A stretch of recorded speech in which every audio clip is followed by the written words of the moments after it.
السلام علیکم ورحمۃ اللہ وبرکاتہ۔ الحمد للہ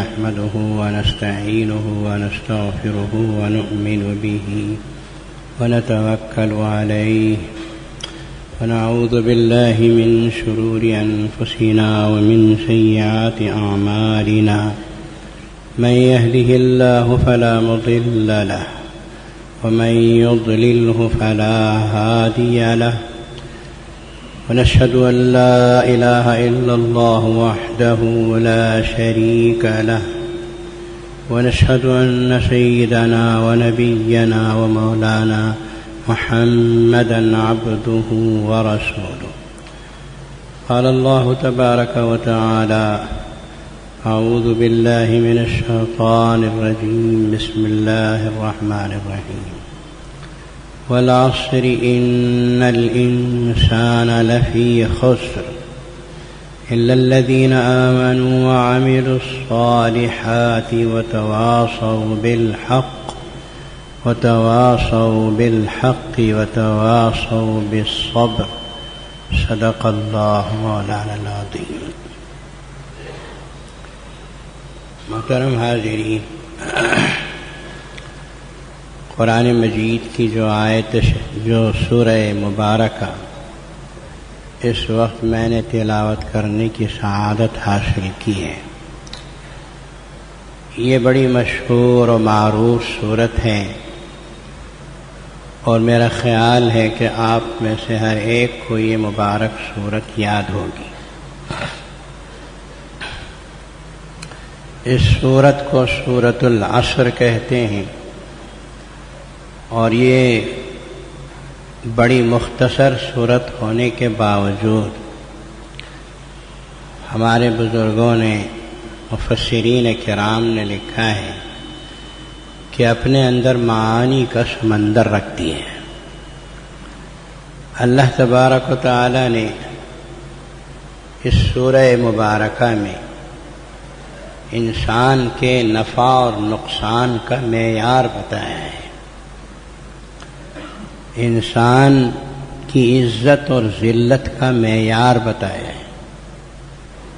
ہم لوگ سمجھتے ہیں کہ جس کے پاس مال و دولت ہو، چمچماتی کاریں ہوں، جس کے پاس بینک بیلنس ہوں، بڑی بڑی جائیدادیں ہوں، وہ آدمی کامیاب ہے، وہ آدمی عمائدین شہر میں سے ہے، وہ آدمی تولنے کے قابل ہے، وغیرہ وغیرہ۔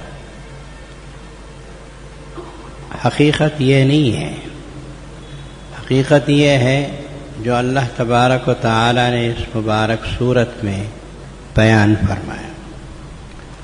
اسی لیے حضرت سیدنا امام شافعی رحمۃ اللہ علیہ فرماتے ہیں کہ اگر اللہ ایک سورۃ العصر کو نازل فرما دیتے تو ساری دنیا انسانیت کے لیے ایک سورت ہی کافی ہوتی۔ اس پر اگر مسلمان غور و فکر کرے اور اس پر عمل کر لے تو پھر اس کی زندگی کی کامیابی کے لیے یہ کافی ہے۔ اسی لیے صحابہ کرام رضوان اللہ تعالی علیہم اجمعین جب آپس میں ملتے تھے اور جدا ہوتے تھے تو ایک دوسرے کو سورۃ العصر سنا کر جدا ہوتے تھے، یعنی اس بات کا احساس دلاتے تھے کہ ہم مسلمان ہیں اور ہمیں کامیابی حاصل کرنے کے لیے کیا کرنا ہے۔ اللہ تبارک و تعالی نے اس سورہ مبارکہ میں ایسی آخر کیا بات بیان کی ہے جو عزت و ذلت کا معیار ہے، نفع اور نقصان کا اللہ نے پیمانہ بیان فرمایا ہے۔ ذرا دیکھیے، سب سے پہلے تو اللہ تعالی نے فرمایا والعصر، زمانے کی قسم۔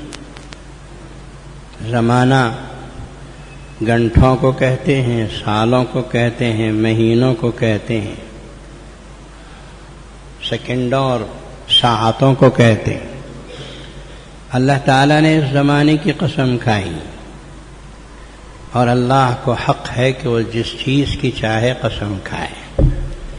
ہمیں اور آپ کو صرف اللہ کے قسم کھانے کی اجازت ہے، وہ بھی قاضی کے کہنے پر، دوسری کسی چیز کی قسم کھانے کی اجازت نہیں۔ جیسے کوئی قرآن کی قسم، میری جان کی قسم، ماں کی قسم، باپ کی قسم، یہ سب اسلام میں نہیں ہے۔ ایک اللہ کی قسم کھا سکتے ہیں، وہ بھی قاضی کے کہنے پر۔ اللہ خالق و مالک ہیں، وہ جس چیز کی چاہے قسم کھا لے۔ اللہ نے زمانے کی قسم کھائی اور کھا کر ارشاد فرمایا کہ ساری دنیا کے انسان خسارے میں ہیں، نقصان میں ہیں، سوائے ان لوگوں کے جو ہماری باتوں پہ پورا اترتے ہیں۔ آگے اللہ تبارک و تعالی نے نقصان سے بچنے کی 4 چیزیں بیان فرمائیں۔ میں اس سورہ مبارکہ کا مضمون عرض کروں اس سے پہلے ایک روایت آپ کے سامنے پیش کر دینا مناسب سمجھتا ہوں۔ اس امت میں سب سے افضل ترین شخصیت امام الانبیاء محمد الرسول اللہ صلی اللہ علیہ وسلم کے بعد وہ حضرت سیدنا صدیق اکبر رضی اللہ تعالیٰ عنہ کی۔ وہ ایک مرتبہ راستے سے گزر رہے تھے کہ سامنے سے اسلام کا بڑا دشمن عاص بن وائل وہ آ رہا تھا، اور سیدنا صدیق اکبر رضی اللہ عنہ کی کیفیت یہ تھی کہ وہ اسلام لانے سے پہلے بڑے تاجر تھے، دولت مند تھے، بڑی زبردست تجارت تھی، بڑے بڑے تاجروں میں ان کا شمار ہوتا تھا، بڑے عمدہ کپڑے پہنتے تھے، لوگوں کو کھلاتے تھے، پہناتے تھے، سخی بھی تھے، دولت مند بھی تھے، تاجر بھی تھے۔ لیکن اسلام قبول کیا تو ان کی ساری دولت غلاموں کے خریدنے میں اور دوسروں کو کھلانے پلانے میں خرچ ہو گئی، اور کر دی انہوں نے اللہ کی رضا کے لیے۔ اب جو راستے سے گزر رہے تھے تو ان کے بدن پہ ایک جھبا ایسا تھا جس میں ایک پیوند سامنے لگا تھا تو دوسرا پیوند داہنی طرف لگا تھا، پیچھے بھی پیوند لگے تھے۔ عاص بن وائل جو ان کے درجے کا تاجر تھا، وہ بھی بڑا تاجر تھا مکے کا، اس نے حضرت سیدنا صدیق اکبر رضی اللہ تعالیٰ عنہ کو طعنہ دیا، کہا ابو بکر صدیق ذرا کھڑو، ابو بکر تم تو وہی ہو جو ہمارے ساتھ تجارت کرتے تھے، ہمارے درجے کے تاجر تھے، یہ دیکھو میرا کپڑا کتنا اچھا ہے، تم بھی ایسا کپڑا پہنتے تھے، تم بھی تو ایسے ہی عمدہ عمدہ لباس اپنے بدن پہ پہنتے تھے، آج تمہیں کیا ہو گیا کہ یہ پھٹے پرانے پیوند لگے کپڑے پہننے لگے، ایسی کیا بات ہو گئی؟ پھر اس نے خود ہی کہا کہ سنو، تم جو مسلمان ہوئے، اسلام لایا، پیسے خرچ کر دیے، بیکار غلاموں کے خریدنے میں خرچ کر دیا، وہ جو تمہارا اسلام لانا تھا وہی تمہارے لیے منحوس ہو گیا، تم مسلمان ہو گئے، منحوس ہو گئے، نعوذ باللہ، یہی اس کا طعنہ تھا۔ حضرت سیدنا صدیق اکبر رضی اللہ تعالی عنہ نے یہ سنا۔ اصل میں عربی زبان میں جو طعنے کے الفاظ ہیں حدیثوں میں وہ بڑے سخت ہیں، میں اس کو اردو میں آپ کے سامنے بول نہیں سکتا، عربی زبان بڑی عجیب زبان ہے، اس نے طعنے جو دیے تھے وہ بڑے سخت الفاظ کے تھے۔ حضرت صدیق اکبر رضی اللہ تعالیٰ عنہ کے دل کو چھپ گیا، بڑا زخم لگا کہ اس نے اتنی خطرناک قسم کے طعنے دیے، باتیں کی، تو حضرت صدیق اکبر رضی اللہ عنہ کا دل زخمی ہو گیا، سمجھ میں آ رہا ہے؟ زبان سے جو الفاظ نکلتے ہیں نا، اس سے بڑا دکھ پہنچتا ہے۔ میں عموماً آپ سے کہا کرتا ہوں زبان سنبھال کے رکھو، اس لیے کہ اگر آپ کسی کے چاقو چبو دیتے ہیں تو انجیکشن، دوائیں، گولیاں 2-4 دنوں میں 2-4 ہفتوں میں زخم سوکھ جائے گا، لیکن زبان سے جو زخم لگتا ہے کسی انسان کے دل پہ، وہ زخم کبھی سوکھنے نہیں پاتا۔ اس کو عربی کے مشہور شاعر نے کہا، جراحات السنان لها التیام ولا یلتام ما جرح اللسان۔ ہتھیار کا زخم سوکھ جاتا ہے لیکن زبان کا زخم کبھی سوکھتا نہیں۔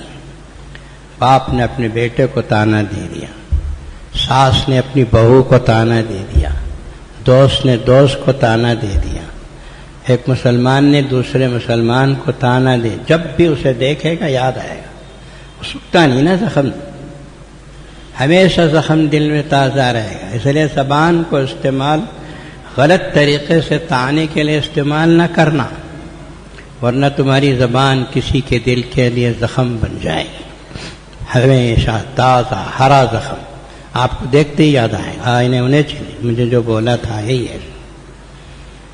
حضرت سیدنا صدیق اکبر رضی اللہ عنہ کا دل زخمی ہو گیا، اس نے جو طعنے کے الفاظ کہے، اب ان کے لیے تو ماوا اور ملجا تھے رسول اللہ صلی اللہ علیہ وسلم، وہ آنکھوں میں آنسو لیے ہوئے نبی پاک صلی اللہ علیہ وسلم کی خدمت اقدس میں حاضر ہوئے، فرمایا یا رسول اللہ ایسا ایسا ہوا۔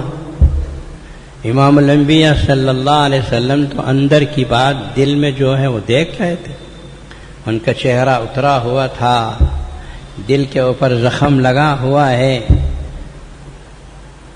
حدیث میں ہے رسول اللہ صلی اللہ علیہ وسلم نے فرمایا اتقوا فراست المومن فإنه ينظر بنور اللہ، مومن کی فراست سے ڈرو، اس لیے کہ مومن اللہ کے نور سے دیکھتا ہے، اور جب مومن اللہ کے نور سے دیکھتا ہے تو امام الانبیاء کیا دیکھتے ہوں گے، ان کا کہاں تک پہنچ ہوگی۔ صدیق اکبر رضی اللہ عنہ کے چہرے کو دیکھتے ہی اللہ کے نبی صلی اللہ علیہ وسلم بہت کچھ سمجھ گئے، اب معلوم کر لیا کہ ان کا چہرہ کیوں اترا ہوا، ان کے دل کے اوپر کیا زخم لگا۔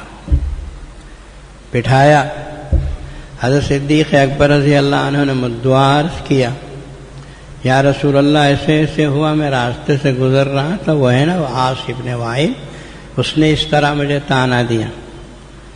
نبی کریم صلی اللہ تعالی علیہ وسلم نے اس وقت ارشاد فرمایا، ابو بکر سنو، دنیا کے اندر کیا معیار ہے عزت کا، ذلت کا، نفع کا، نقصان کا؟ ابھی اس وقت میرے اوپر قرآن مجید کی ایک سورت اتری ہے، میں تمہیں سناتا ہوں، تم سنو۔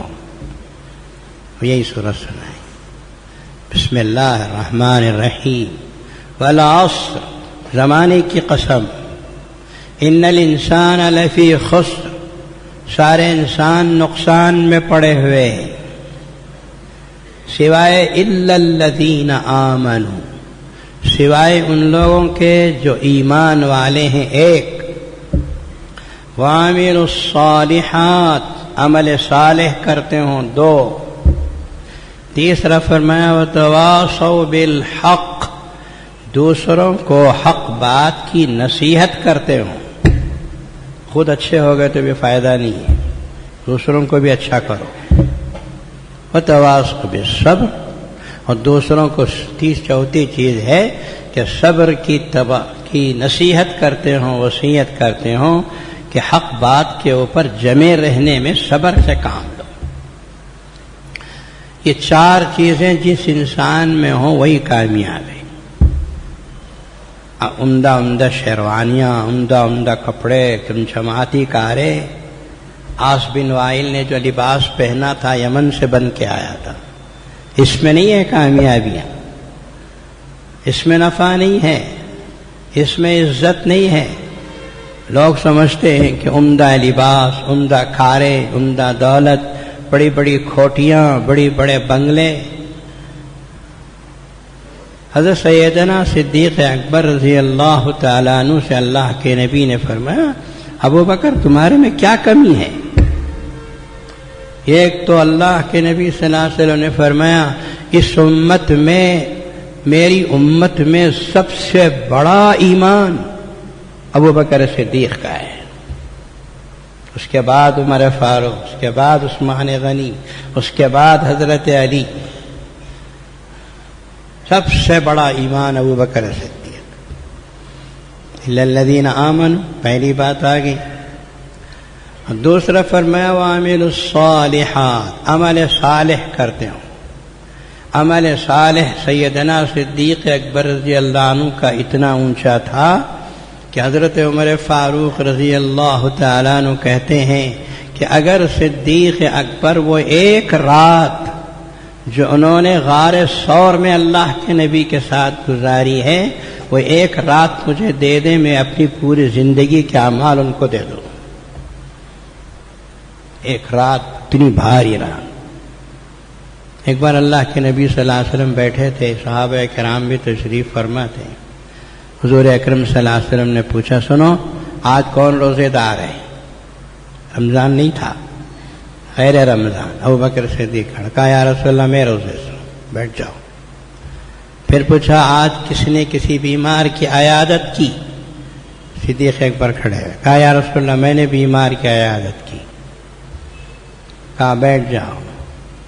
پھر آپ نے سوال فرمایا آج کس نے کسی غریب کو کھانا کھلایا؟ صدیق اکبر کھڑے ہو گئے۔ اس طرح اللہ کے رسول صلی اللہ علیہ وسلم نے 10 عملوں کے بارے میں پوچھا۔ ہر مرتبہ حضرت صدیق اکبر رضی اللہ عنہ کھڑے ہو گئے، کہنے لگے جس آدمی میں ایک دن میں 10 عمل آئیں گے اس کے لیے تو جنت کے 8 دروازے کھلے رہے۔ یہ عمل صالح ہے ان کا۔ الا الذین آمنوا وعملوا الصالحات، اور روایتیں بہت ہیں، میں صرف اشارے آپ حضرات کو کر رہا ہوں۔ حضرت سیدنا صدیق اکبر رضی اللہ تعالیٰ عنہ دولت مند صحابی تھے، لیکن ساری دولت انہوں نے غلاموں کے خریدنے میں آزاد کرنے میں خرچ کر۔ دیکھتے تھے کہ بلال حبشی کو لوگ مارتے تھے، ابو جہل مارتا تھا، پوچھا بیچو گے؟ حبشی غلام کم قیمت میں بکتا تھا، لیکن ابو جہل نے یوں کہا کہ اس کی قیمت میں 10 گنا زیادہ لوں گا، خریدنے کی ہمت ہے؟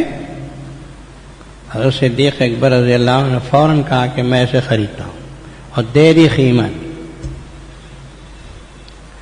ابو جہل نے پوچھا ابو بکر یہ حبشی غلام کو خریدو گے 10 گنا قیمت زیادہ دے کر تمہیں کیا ملے گا؟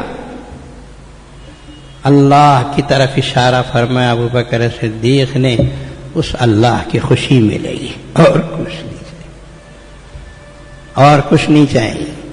اللہ خوش ہو گیا۔ حضرت صدیق اکبر رضی اللہ تعالیٰ عنہ سے اللہ خوش ہو گئے۔ قرآن میں ان کا تذکرہ ہے، حضرت صدیق اکبر رضی اللہ عنہ۔ تو دولت خرچ کر دی، عمل صالح، اور پھر آگے دوسروں کو اچھائی پہ لانا۔ آپ کو میں بتاؤں بڑے بڑے صحابہ کرام کی بڑی فہرست ہے جنہوں نے حضرت صدیق اکبر رضی اللہ عنہ کے ہاتھ پہ ایمان قبول کیا۔ حضرت عثمان غنی ان کے کہنے سے مسلمان ہے، حضرت عمرو بن عاص ان کے کہنے سے مسلمان۔ بڑی فہرست ہے جنہوں نے حضرت صدیق اکبر رضی اللہ تعالیٰ عنہ کے کہنے پہ ایمان قبول کیا۔ تواصی بالحق، تواصی بالصبر، یہ ساری چیزیں حضرت صدیق اکبر رضی اللہ عنہ کے اندر۔ ادھر اللہ کے نبی صلی اللہ علیہ وسلم فرما رہے تھے کہ ابو بکر تمہارے میں کیا کمی ہے؟ الا الذین آمنوا وعملوا الصالحات وتواصوا بالحق وتواصوا بالصبر۔ ادھر اللہ کے نبی صلی اللہ علیہ وسلم بولتے جا رہے تھے، قرآن پاک کی یہ سورت پڑھتے جا رہے تھے، ادھر حضرت صدیق اکبر رضی اللہ عنہ کا چہرہ خوشی سے ٹمٹما رہا تھا، اور یہ سوچ رہے تھے کہ میں تھوڑی دیر کے لیے کیا پتہ نہیں کیا ہو گیا مجھے، میرے اندر تو اللہ نے اتنی بڑی بڑی دولتیں دے رکھی ہیں، ایک معمولی شخص کے طعنے سے میں پریشان ہو گیا۔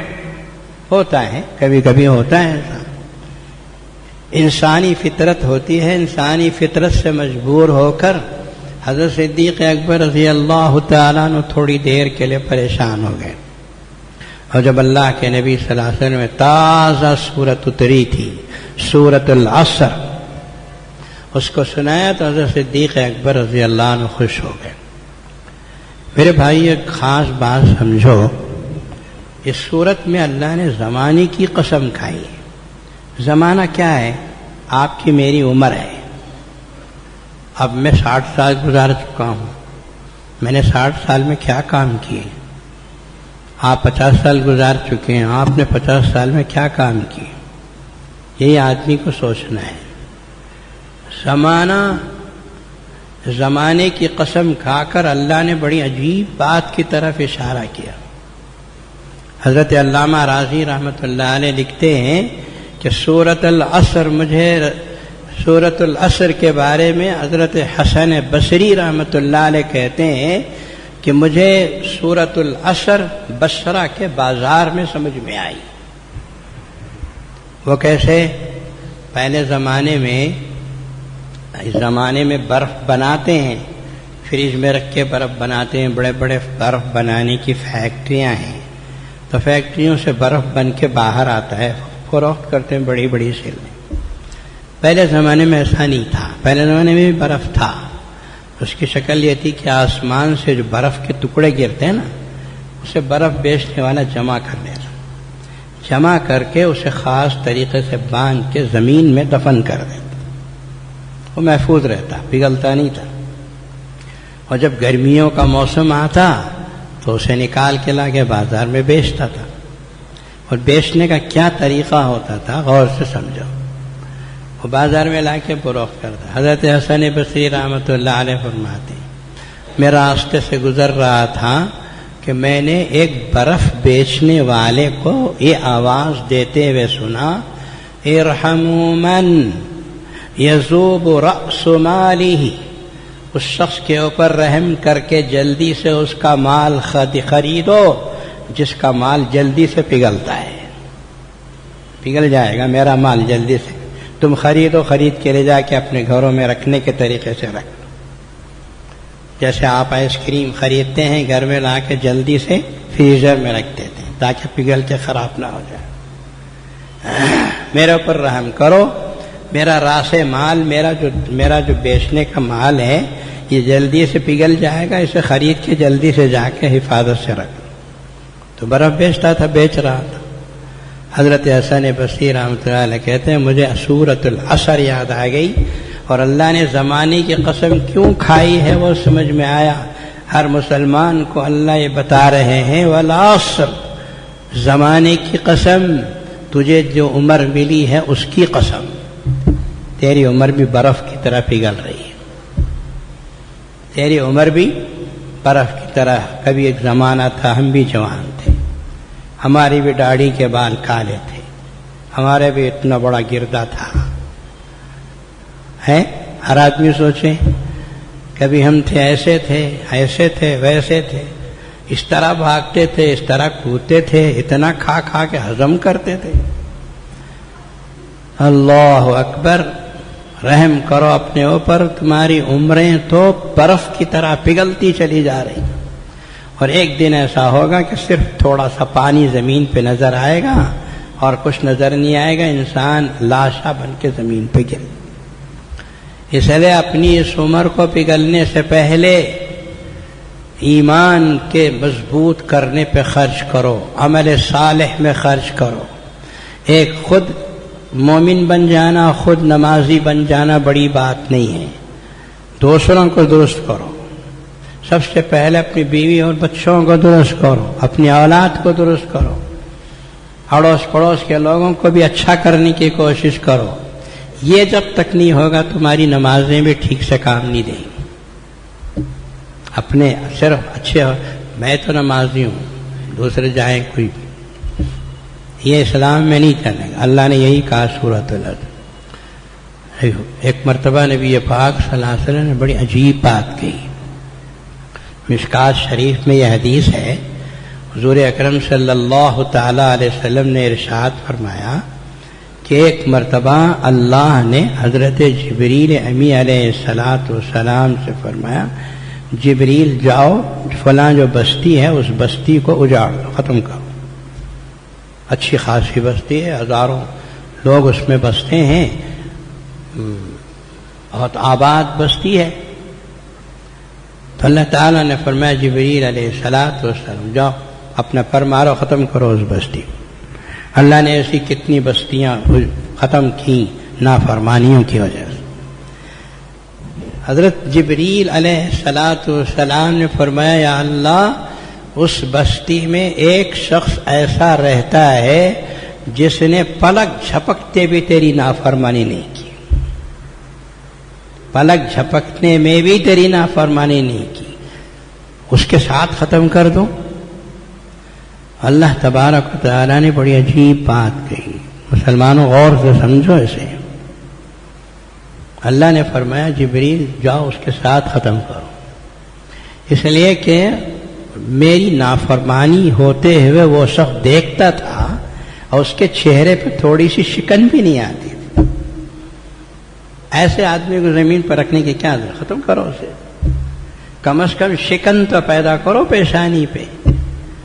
بیٹا نافرمانی کر رہا ہے، ابا جان نماز پڑھنے جا رہے ہیں، بیٹا جو ہے غلط کاموں میں لگا ہوا ہے اور ابا جان بیٹے قرآن پاک کی تلاوت کر رہے ہیں. بیٹا باٹل مار رہا ہے اور ابا جان جو ہے وہ کہیں جماعت میں تشریف لے گئے ہیں. نہیں، اس سے کچھ فائدہ نہیں ہے. الا الذین آمنوا وعملوا الصالحات پر اللہ نے ختم نہیں کیا. وتواصوا بالحق، اپنی اولاد کا ذمہ، بیوی بچوں کا ذمہ، اپنے اڑوس پڑوس کا ذمہ، اچھائی کا حکم کرنا، امر بالمعروف نہی عن المنکر جسے کہتے ہیں، یہ جب تک امت میں اور معاشرے میں نہیں آئے گا اس وقت تک اپنے اعمال کے اوپر مطمئن ہو کے بیٹھ جانا یہ اللہ تبارک و تعالیٰ کو پسند نہیں. کم از کم اپنی زبان سے تو بولو. زبان سے بولنے کی ہمت نہیں ہے تو دل میں نفرت پیدا کرو. یہ ذالک اضعف الایمان، اپنے دل میں نفرت پیدا کرنا بیٹے کی بری حرکت پر، یہ جو ہے ایمان کا کمزور درجہ ہے. کم از کم اتنا تو ہونا چاہیے. یہ بھی نہ ہو تو پھر مشکل. تو میرے بھائیوں اپنی عمر کی فکر کرو جو برف کی طرح پگھل رہی ہے. والعصر، بیٹا کیا کر رہا ہے؟ گھنٹوں ٹی وی کے سامنے بیٹھا ہے، گھنٹوں کمپیوٹر کے سامنے بیٹھا ہے، گھنٹوں بیٹھ کر بیکار قسم کے کاموں میں لگا ہوا ہے. عمریں ضائع ہو رہی، اوقات برباد ہو رہے. وہ وقت جو اللہ کی یاد میں گزرا، وہ وقت جو قرآن کی تلاوت میں گزرا، وہ وقت جو حدیث پڑھتے ہوئے گزری، وہ وقت جو حلال کمائی کماتے ہوئے گزرا، وہ وقت جو بڑوں کی خدمت کرتے ہوئے گزرا، ایسے اچھے کاموں میں گزرنے والا وقت اللہ کو پسند آئے گا. وہ وقت جو اللہ کی نافرمانی میں گزرے، غفلت میں گزرے، اور وہ وقت کے جو حرام کاموں میں گزرے، بیکاری میں گزرے، اس کا قیامت کے دن بڑا پچھتاوا ہوگا اور اس پچھتاوے کا کوئی مداوع بھی نہیں ہو سکتا. اس وقت آدمی افسوس کرے گا اور پریشان ہوگا اور کہے گا کہ کاش میں کچھ کرتا تو اچھا تھا. حدیث قرآن مجید میں ہے کہ اللہ تعالیٰ قیامت کے دن جب کہیں گے کہ یہ جہنم میں اسے جہنم میں ڈالو، اسے جنت میں بھیجو، تو کفار و مشرکین کہیں گے یا اللہ ہم کو دوبارہ دنیا میں بھیج دے، ہم ایمان بھی لائیں گے، اچھے کام بھی کریں گے. تو اللہ تعالیٰ کیا کہیں گے قیامت کے دن وہ قرآن میں بیان کر دیا ہے، چھپی ہوئی بات نہیں ہے. قرآن مجید میں اللہ نے اس کو بیان کر اولم نعمرکم ما یتذکر فیہ من تذکر وجاءکم النذیر، کیا ہم نے تم کو عمر نہیں دی تھی؟ 60 سال 70 سال 80 سال عمر دیا تھا نا تم کو. اس میں تم کو نصیحت حاصل کرنا چاہیے تھا، تم نے نصیحت حاصل نہیں کی، اچھے کاموں میں وقت کو نہیں گزارا. اب جاؤ، اب وقت نہیں ملے گا، جو گیا تو گیا. جو چیز ہاتھ سے چلی گئی دوبارہ آنے کی نہیں ہے. یہ وقت بڑا قیمتی چیز ہے، یہ عمر کا ایک ایک لمحہ بڑی قیمتی چیز ہے. اللہ والے کہتے ہیں کہ عمر کا گزرا ہوا ایک لمحہ، ایک لمحہ، ایک سیکنڈ، ٹک، آپ اگر 1 کروڑ روپے بھی خرچ کریں گے تو واپس نہیں لا سکتے. 1 کروڑ روپے بھی خرچ کریں، یہ تو مثال ہے 1 کروڑ کی، ورنہ ساری دنیا خرچ کرے تو بھی واپس نہیں آ سکتے. اگر وہ ایک لمحہ جو ٹک کا گزرا، اللہ کہتے ہوئے گزر گیا، تو وہ تو کروڑوں کا ہو گیا. بیکاری میں چلا گیا تو پھر تو گیا، وہ بیکار گیا، اس کی کوئی قدر قیمت نہیں. قیامت کے دن اللہ کے پاس اس کا جواب دینا پڑے. تو یہ والعصر ان الانسان لفی خسر. میرے بھائیو، اس سورت کو پڑھو، بار بار پڑھو، اور کوشش کرو اپنے اہل و عیال کو اس سورت کا معنی مطلب سمجھاؤ. اور ماشاءاللہ اردو میں تو تفسیریں بہت ہیں آج کل، عربی زبان ہی پڑھنے کی ضرورت نہیں ہے، انگریزی پڑھنے والوں کے لیے انگریزی میں بھی ہے. اس کو بار بار پڑھ کے اپنی بیوی بچوں کو سمجھاؤ، اپنے بیوی بچوں کو اچھی زندگی، عزت کی زندگی، معیار کی زندگی لانے کی کوشش کرو. نفع کیا ہے، نقصان کیا ہے، عزت کس میں ہے، ذلت کس میں ہے، یہ سمجھانا ہی اصل چیز ہے. اور جب آدمی ایمان اور عمل صالح کے ساتھ دنیا سے جاتا ہے تو قیامت کے دن اللہ تبارک و تعالیٰ کے پاس اس کی بڑی قدر و قیمت ہوتی ہے، اور وہ جنت میں جائے گا تو کامیاب ہو جائے گا. میں عموماً کہا کرتا ہوں، کامیابی کسے کہتے ہیں؟ کوئی آدمی دولت مند بن گیا کامیاب، کوئی آدمی منسٹر بن گیا کامیاب، کوئی آدمی پرائم منسٹر بن گیا وہ کامیاب. یہ سب ٹیمپروری کامیابیاں ہیں، عارضی. سب سے بڑی اور سب سے اعلیٰ ترین کامیابی ہے، اس کو قرآن مجید نے یوں بیان کیا، فمن زحزح عن النار وادخل الجنة فقد فاز. بس جس کو جہنم سے اللہ ہٹا دے اور جنت میں داخل کر دے وہ آدمی کامیاب ہے. یہ ہمیشہ پرماننٹ کامیابی ہے، ہمیشہ باقی رہنے والی کامیابی. اس لیے میرے بھائیو، ایمان و عمل صالح کرو، دلوں کو صاف ستھرا رکھو، حسد و بغض سے پاک کرو، بھائی بھائی کے جھگڑوں کو ختم کرو، بہنوں کے حقوق کو مارا ہے تو ادا کرو، اللہ کو خوش کر کے دنیا سے جانے کی کوشش کرو. یہی اس سورہ مبارکہ کا پیغام ہے. اللہ مجھے اور آپ کو عمل کی توفیق عطا فرمائے. محترم حضرات،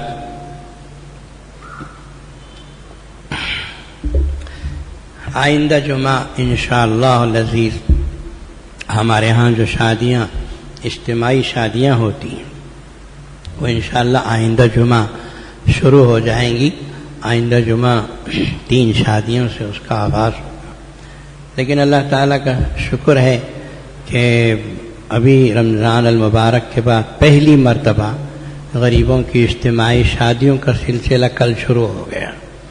ہمارے بنگلور کے جو مشہور و معروف سیاستدان جناب سی کے جعفر شریف صاحب ہیں، انہوں نے اپنے پوتے کی بیٹی کی شادی، اپنے پوتے کی شادی کر رہے ہیں. تو پوترے کی شادی میں ان کو جب ان سے کہا گیا کہ غریبوں کی بھی شادیاں کرو، تو بڑے دل سے انہوں نے قبول کیا اور کہا کہ جامع مسجد میں جس انداز سے ہوتی ہے اسی انداز سے میں بھی کرتا ہوں. تو انہوں نے لگ بھگ 20 شادیاں کل کی.